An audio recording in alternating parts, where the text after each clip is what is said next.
Gaieski, Lotus Breach, Ross Merriam, Bant Spirits. These players no strangers to the feature match area here. Underworld Breach is a really surprising card out of Theros Beyond Death. Kind of the, I don't even want to call it a fixed Yawgmoth's Will, it's just the new Yawgmoth's Will. It's different, and it's the same.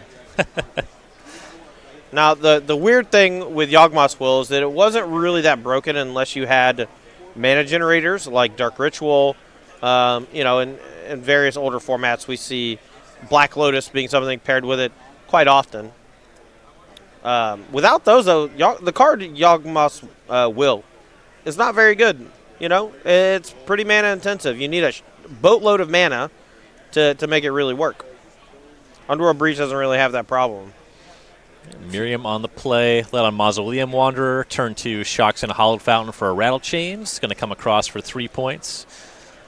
That was 18 to 17, should be life totals.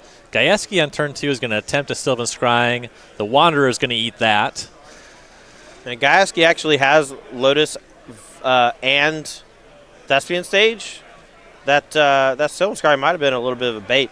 Now, with that said, he might not have anything else to cast, but it was not a relevantly cast Magic card in this game. Lotus Field came down as land number 3. Merriam flashes in that stinky Brazen Borrower, but it does get to attack, 4 points, knocking Gaieski to 12. Imagine if it were a Rattled Chains or a Selfless Spirit. It would be the same. It would be basically the same. Very, very similar. It would have 3 power attacking now instead of 3 power. It would have 3 power. Thespian Stage, go for Gaieski. You see Ross once again attack for 4. Gaieski to 8. Copies of Lotus Field, and now let's see what he can do as far as comboing off. He will start with Pour Through the Pages. That resolves. Yeah, Pour Over the Pages is one of the more powerful cards in this version of the deck. Simply put, if you copy a Lotus Field with Thespian Stage, you get to do some really bonker stuff. Because you get to untap 2 lands. Now, that can be 2 Lotus Fields, but it's much harder to get 2 Lotus Fields on the battlefield than 1 Lotus Field and a Thespian Stage to copy it. And it's all the same once you get there, though.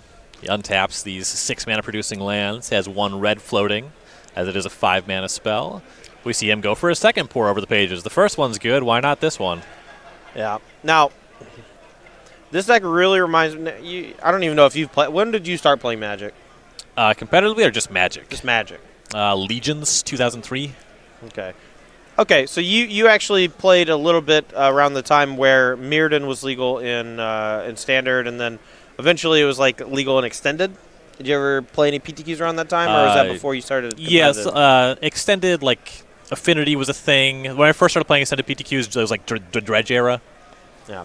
Well, I was going to say this deck really reminds me of the old Twiddle Lotus, Gilded Lotus deck. Well, that's not good. Huge miss for Ross Merriam. There's the Underworld Breach for Gaieski. Collected Company looks for a Spell Queller. It finds a Brazen Borrower. Yeah, I really need to hit a Spell Queller there. If he didn't, the game is probably over.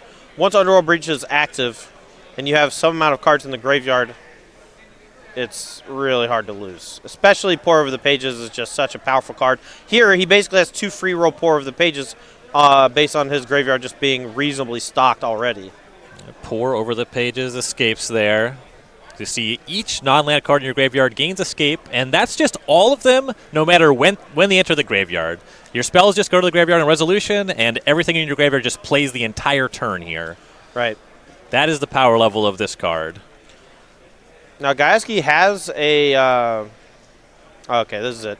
He found Hidden Strings, but he already had a Fae of Wishes in hand. This is going to generate enough mana where you can Fae of Wishes and go get basically anything out of the sideboard. You know, he could get Omniscience if he wants to still cast it, I believe. So. And I believe the starting point for them is usually Tome Scour. If they have the rest of it rolled up, yeah. Tome Scour plus Hidden Strings is mill my whole deck. And that's good enough. And that's why there is 1 Tome Scour in the sideboard. It looks weird. But with Underworld Breach, Lotus Field, Hidden Strings, you get to mill your whole deck and eventually just cast Oracle Thassa or any other win con, really. Yeah, and it's just a numbers game at that point. You saw Gaieski show the Tome Scour. It mills you for 5. Underworld Breach only requires 3 cards at a time. Right. You have enough to keep escaping your cards, ultimately build up to your win condition. Yeah, and you eventually do run out of cards in your deck, but that doesn't matter anymore. Once you have effectively Tome Scoured your entire deck, you basically have drawn every card in your deck because the Underworld Connection gives them all escape. Right, players going to sideboards after a quick one there. So for Ethan Gaieski, we saw him cast that Granted, that Fae of Wishes. So a lot of this is a package for that. We'll take a look at the sideboard, see if he wants anything. He has 2 Natural States, 2 Mystical Disputes, Return to Nature, an Hour of Devastation, an Unravel the Ether, an Ugin, an Anger of the Gods, an Alpine Moon, a Thought Distortion, another Underworld Breach, a Tome Scour, a Niv Mizzet, and a Jace Wielder of Mysteries. So this sideboard, again, as you said, is very Fae of Wishes heavy. I would say the only card I'd really want to bring in here is Mystical Disputes. Maybe you can hedge a little bit and have some cards that are just pretty tough for fairies to beat on their own, so that if you play a longer game, you just have more natural threats. Something like Niv Mizzet Peyrune, for example, is quite tough for them to beat.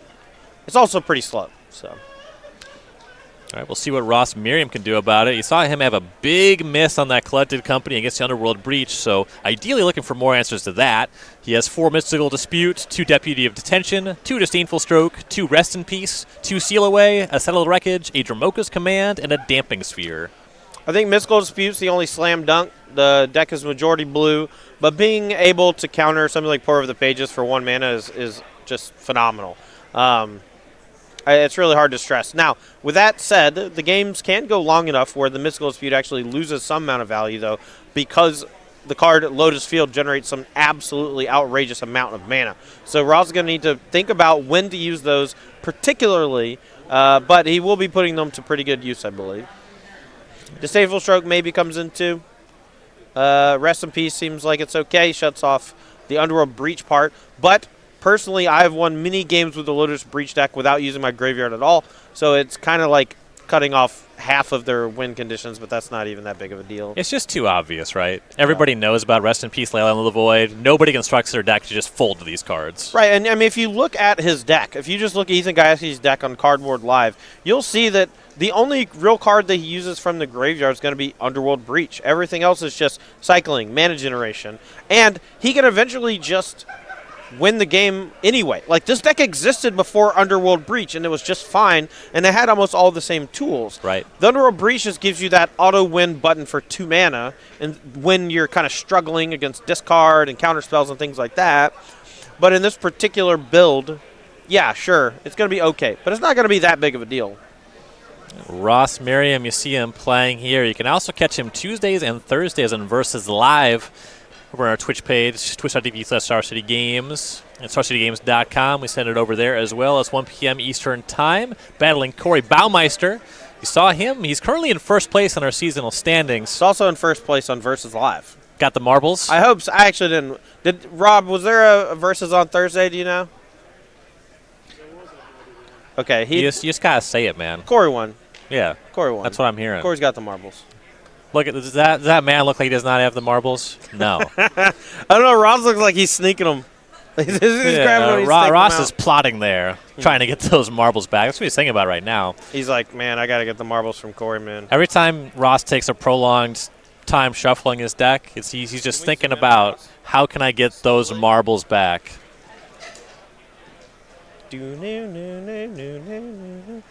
Hello, darkness, my old friend. There's Ross here again. All right, that's enough. Take this drink of water. Hydration is fundamental. Good moves there by Ross. If you haven't seen that video, just go to YouTube and search Ross Merriam, Sound of Silence. That's it. It's the best. You just get to watch him get dumpstered for like 3 minutes straight. We have results going in both directions on the other tables. Brian Rogers up a game over Aaron Barich, and Becky Adlman up a game over Evan Peter, even. Well, I'm sure you just had you didn't want to say Ethan Gaieski, right? And you were just there right next to each other. No, my problem is I put my eyes over words. I don't read. Yvonne Petre. I'm focused more on talking than reading. My brain's in the wrong mode. Kind of like when you're streaming and you're trying to play Magic and you're just like, you tap the wrong land once and the chat makes fun of you for an hour. Oh, yeah. I just block people immediately. It's the best. You know, that's pretty good. That's pretty good. I need to start doing that. I got a feature on my channel. For 10,000 channel points, I will time you out for 10 minutes. That's a perk. For on mine for 10,000 points, you get to turn me into a dummy. It's not that hard. What does that mean? It's the ventriloquist. Oh, okay. I just say whatever you want me to say.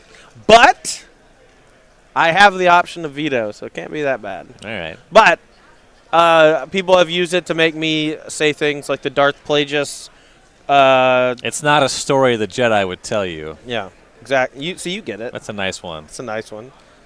What else did I do? I once had to do the frickin' All-Star song, I think. Smash Mouth, Yeah, All-Star. by Smash Mouth. Yeah. That was nice.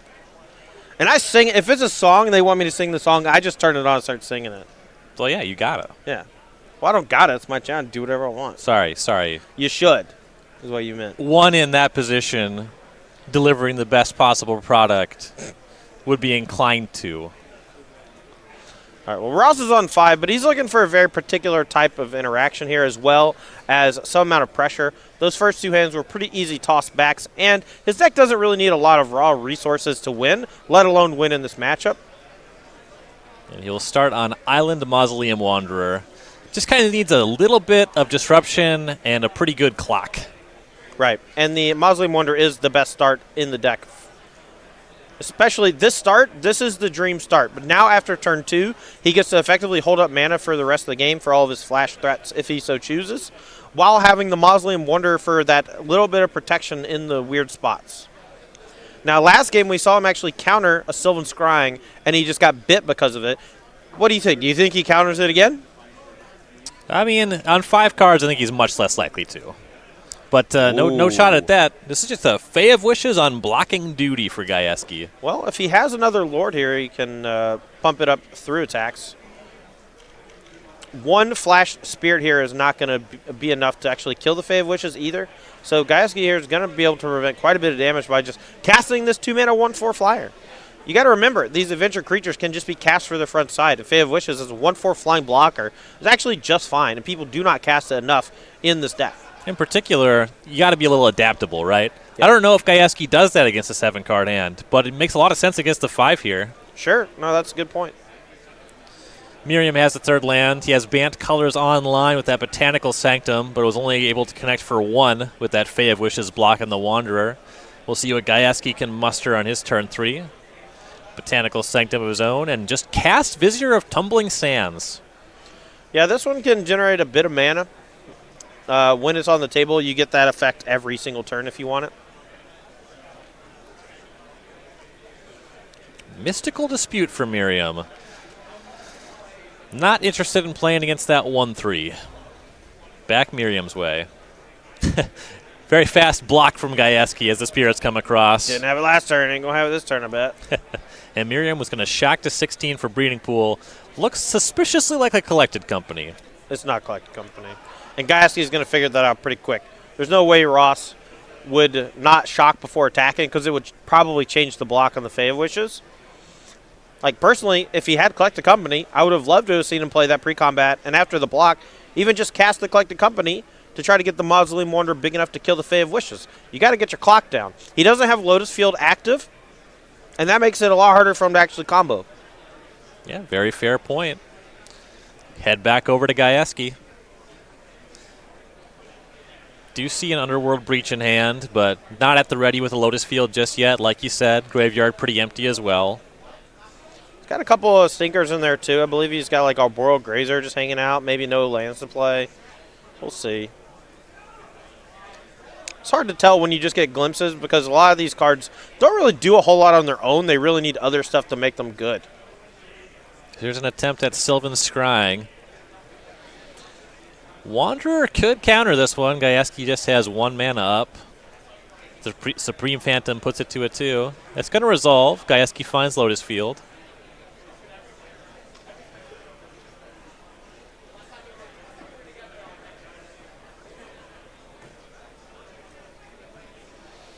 Lotus Field will sacrifice the 2 lands that were used to cast the Scrying. And Gaieski will pass. And yeah, just gonna untap the creatures is Merriam. Yep, and Gaieski looks like he has a Mystical Dispute in hand as well, so I have to imagine that he is heavily advantaged in this current spot. I like advantaged. Well, I was halfway between advantage and advantageous, talking about his advantageous position. And my stupid brain could not make the decision fast enough to pick lane. Something that you learn when you go to TV school. I don't know if you knew this. TV school, they teach you how to talk. I know talkie very good. So you did not go to TV school. Oh. I watched a lot of TV on my sick days when I was in school. Yeah. It's probably a different thing. I watch a lot of TV at school. Nice. Yeah. You said a Boreal Grazer for Gaieski, and Merriam's flashing in a Spell Queller. His attack is completely blunted if this Grazer's on the battlefield.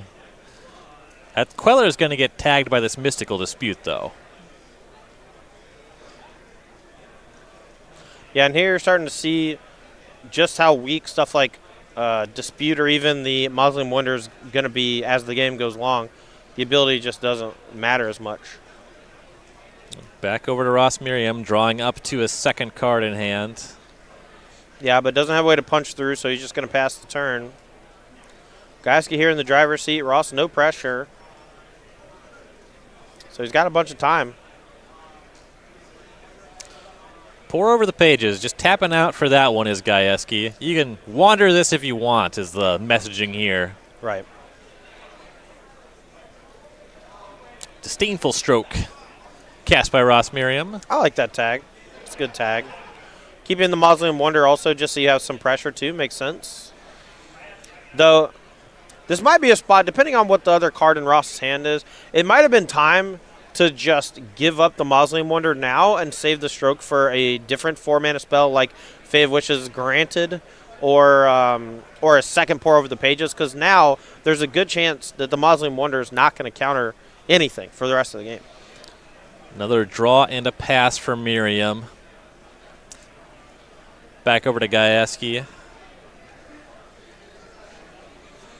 At least one Underworld Breach in hand. Yeah, I believe he's got 2, and I believe that other card might be another Pour Over the Pages. Hard to tell, though.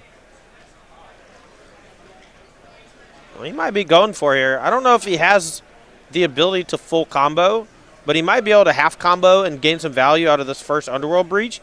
It's something you don't see a ton in these decks because most decks in the format don't give you the time to get like a value breach. Breach is getting tagged by a Spell Queller. I'm not positive about it, but I believe the blue card in hand is Hidden Strings. It is. I just saw it. Good call. So the Queller eats the Underworld Breach, and Gaieski's going to pass. Nice. We're going to block here in such a way where prevent the most damage, still only taking 1 from the Supreme Phantom.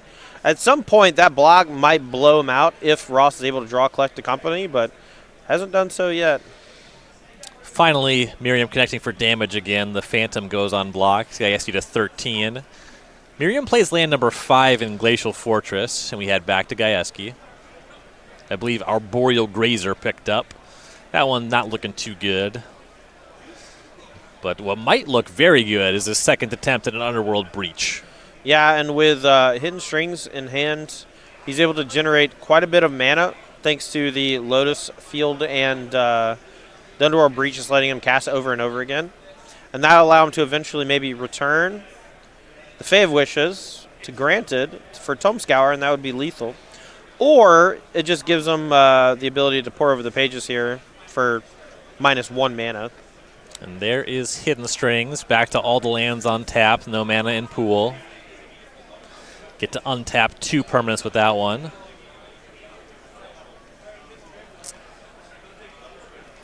And you want it in your graveyard because of Underworld Breach. Sometimes you do see this spell ciphered.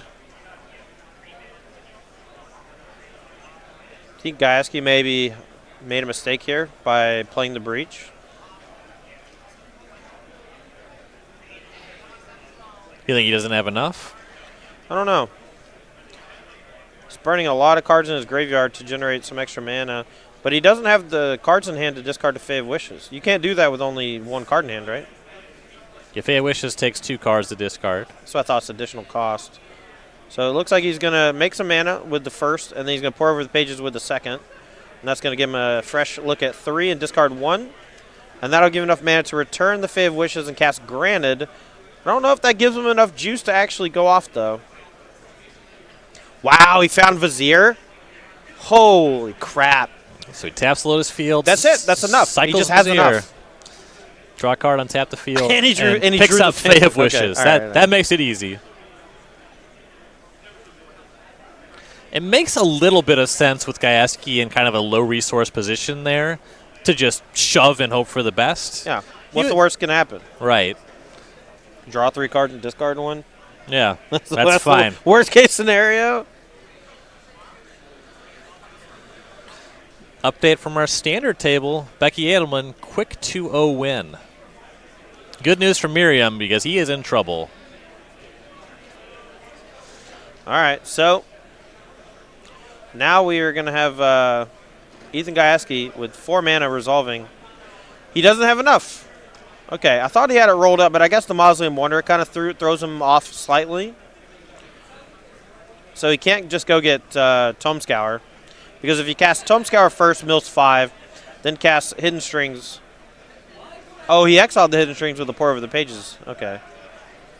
Finds Ugin the Spirit Dragon. Interesting. Well, he's not casting that this turn, but it might be enough to win the game next turn. Land for turn is Thespian Stage. That gets all the way to Ugin for next turn, copying the field. Cast Arboreal Grazer, just another blocker online. Puts the Breach in the bin. Yeah, not a whole lot he could do there. He got basically a Pour Over the Pages out the deal, but it didn't really gain him all that much. But it was a valiant attempt. It was pretty hard for him with the resources he had to combo through the Mausoleum Wanderer. Simply put, he didn't have the Thespian Stage copying the Lotus Field already, so the mana generation from the untaps is not nearly as potent. There's a lot to like about this Ugin, because there's no pressure for Gaieski to actually minus the Ugin. He can just plus on the spirits, just like kill the Supreme Phantom, take his next turn, and then, if he feels he's ready to go, he can kill the Spell Queller the following turn, get that Breach back, and actually just combo. Right. Merriam just draws and passes, can't attack into all this Grazer business. Gaieski going to do the same, plays a Thespian Stage. I don't really know what he's playing around. Maybe just another counterspell like another Disdainful Stroke, but I don't know. Also, I think I would just... Maybe he's playing around multiple Mystical Disputes, just hard cast, because he wanted to get enough mana to cast it. So he couldn't pay for 1 Mystical Dispute there, so that actually makes a lot of sense now. Okay.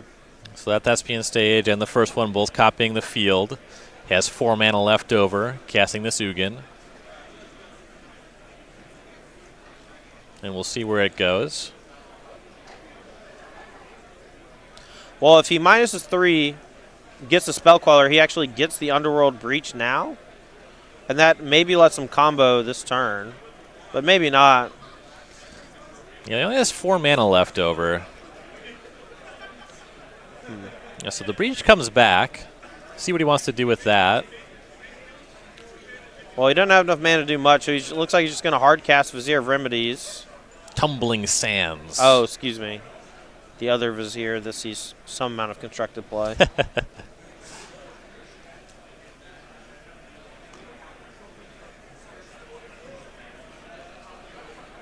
Okie dokie. Rattle Change and step from Merriam, as well as Empyrean Eel. Now, I really like Gaieski's spot like 3 turns ago. This development, it's been something.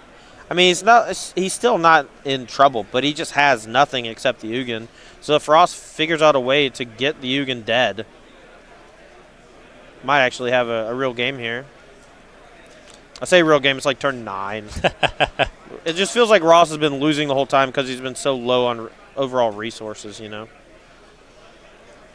And that is the thing about the Lotus Breach deck, right? It's very busted if all you're doing is casting creatures that attack and block. Right. But once you start presenting counter spells, the deck can struggle a little bit. Now here's the part that's really hard for aggro decks to beat. The minus is already backbreaking. But then being able to plus every turn after that, if you don't kill immediately, just a plus to kill a creature is extremely powerful. Yeah, you can 1-2 off after a hit off of the Eagle, but now it's back up to 4 and the Eagle's down. That Rattle Chain suddenly looking really weak against this Fae of Wishes. Yeah, the Fae of Wishes is currently able to be played, though, or bounced, rather, and then granted cast, but it looks like Gaieski here just playing it super safe, and it paid off. Holy jeez. Yeah, he played a Temple instead of just holding 2 cards in hand, scryed top, and end step, Merriam flashes and Spell Queller. If he had returned it and cast granted, which is that's like the no-brainer play or whatever, would have just got absolutely dumpstered by that Spell Queller. Would have counter granted, allowed Ross to attack and kill the Ugin, the whole game changes. That no bounce from the Fae of Wishes is very smart here from Gaieski. Yeah, nice discipline there. You see the Spirits attack the Ugin. Fae of Wishes eats the Rattle Chain. Spell Queller puts Ugin to 2. Miriam's just going to play this Hallowed Fountain tap now. Writing's on the wall. Yeah, flash creatures are okay against Ugin's abilities because it is a sorcery speed planeswalker or whatever, but it's just too much. Fae of Wishes getting frisky now. Merriam to 15. Draws and casts a Damping Sphere. That's a yikes from me. Well, there was a time. There is still time. You think that's going to race the Ugin? It's not racing. It is a card that allows Ross to draw Brazen Borrower, to bounce the Ugin, and then it can't be recast. This turn, maybe. Sure, Lotus Fields aren't tapping for 3 anymore is the point you're getting They're at? only tapping for 1, so and he technically only has 7 mana in play. But he does have the 8th in hand, if I'm not mistaken. So it's not really anything, but it's like kind of something. It borders on, it's something adjacent. All right. Well, we're going to have a return Fae of Wishes here. And then we're going to have Granted be cast, since Ross is empty-handed. There is Granted.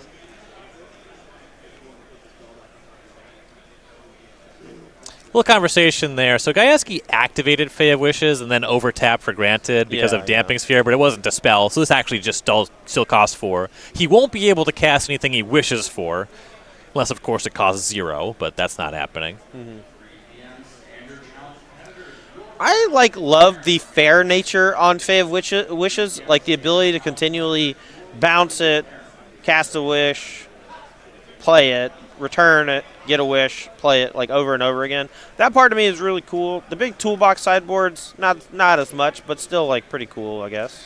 It's a card that I think that they got the numbers really right on. Yeah, that's fair. This card could be really messed up if it was a little more pushed in any direction.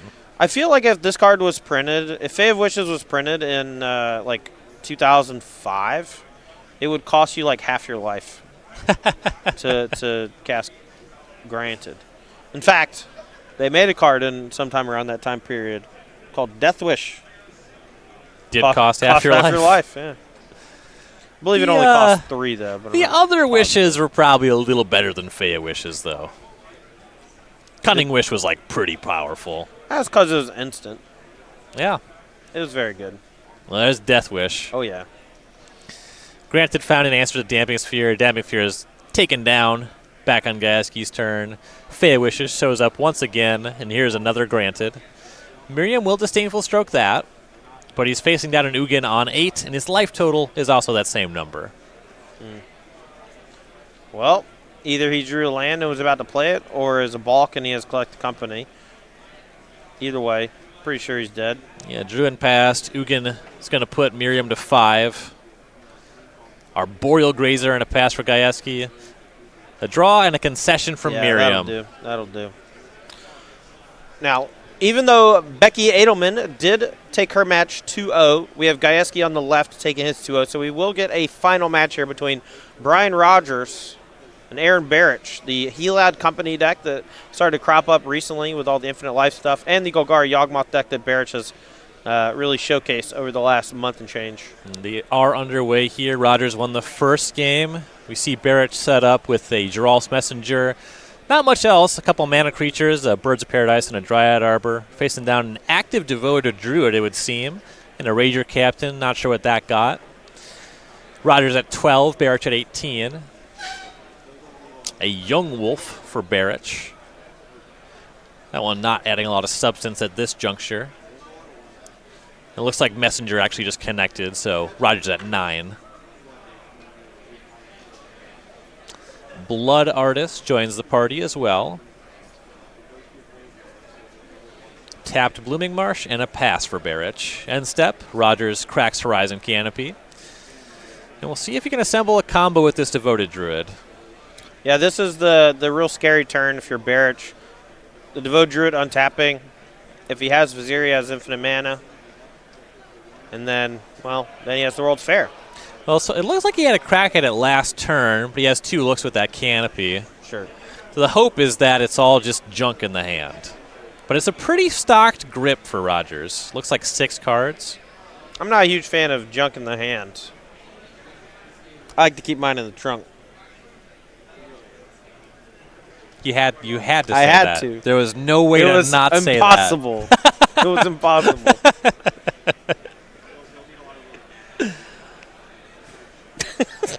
Looks like there's a walking ballista among the holdings, but I imagine we'd see a lot quicker action if there was a Vizier. Oh, for sure. The game would be over.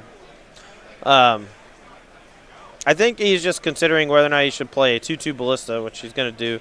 That'll allow him to kill the Blood Artist, maybe even go ahead and cash in and kill Birds of Paradise too. But the Blood Artist is the scary one because that allows Aaron to deal just an outrageous amount of damage with a sack outlet coming down soon.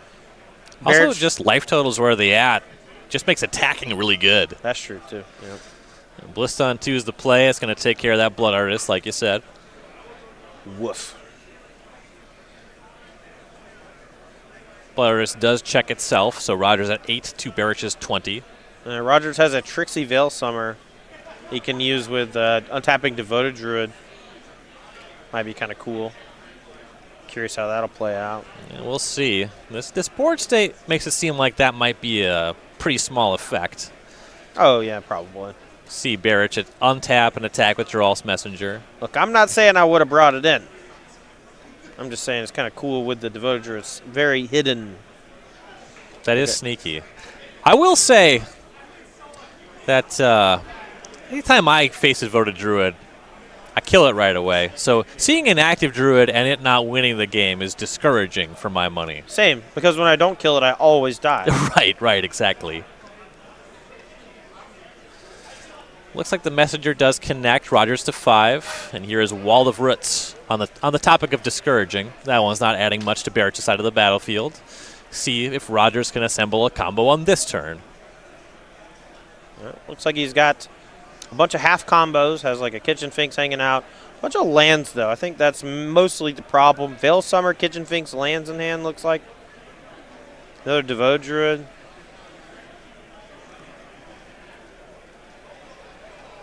Kitchen Finks. That one will show up. Rogers to 7. Did you play any during Kamigawa? Yeah, I love Kamigawa. So the art on this Devoted Druid is not one that I'm super familiar with, but I know it. But it looks a lot like a 3-mana green legend. It's like a 2-1 Vigilance, and I cannot recall the name to save my life. It's a 2-1 green. There's like a green samurai. Yeah, that's the one. But it kind of looks like the picture from here, like kind of zoomed out, kind of looks like the Devoted Druid is wearing like the samurai helmet a little bit. But that picture is just calling to me in my brain right now, and I cannot for the life of me figure out what the name of the creature is. It's not. Let's see. It's not Yamabushi. I think it starts Yamabushi with was an the- I. I could be I? mistaken. Maybe. Anyway, I don't see the resemblance. Okay. Well, you know what, buddy? Well, now we get to untap here on the Rogers side of things with a Walking Ballista and a bunch of mana. That's always good for the Ballista player. Yeah, there was no attack with the Messenger this time. Rogers with some more looks. Looks like he found another Ranger Captain Vios. Yeah, there is a Ranger Captain.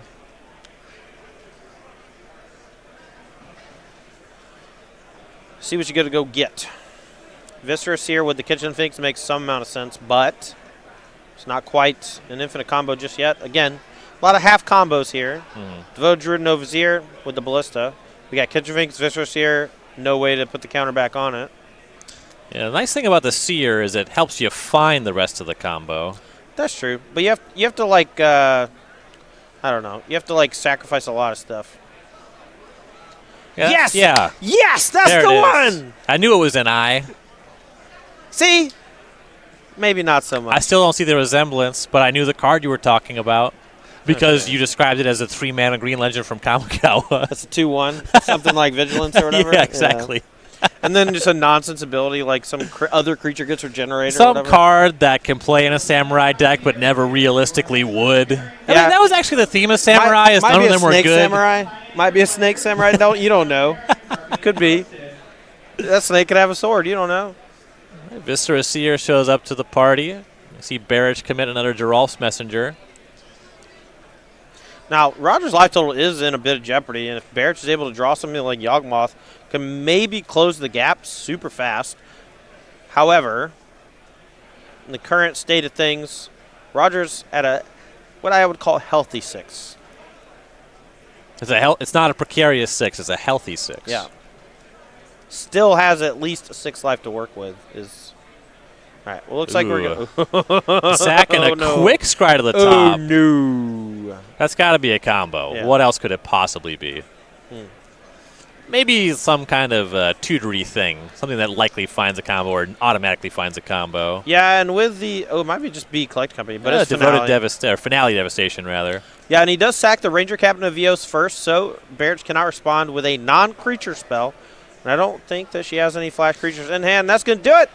Yeah, that is Vizira Remedies. There's the combo. Kind of a drawn-out affair where neither player quite had a combo.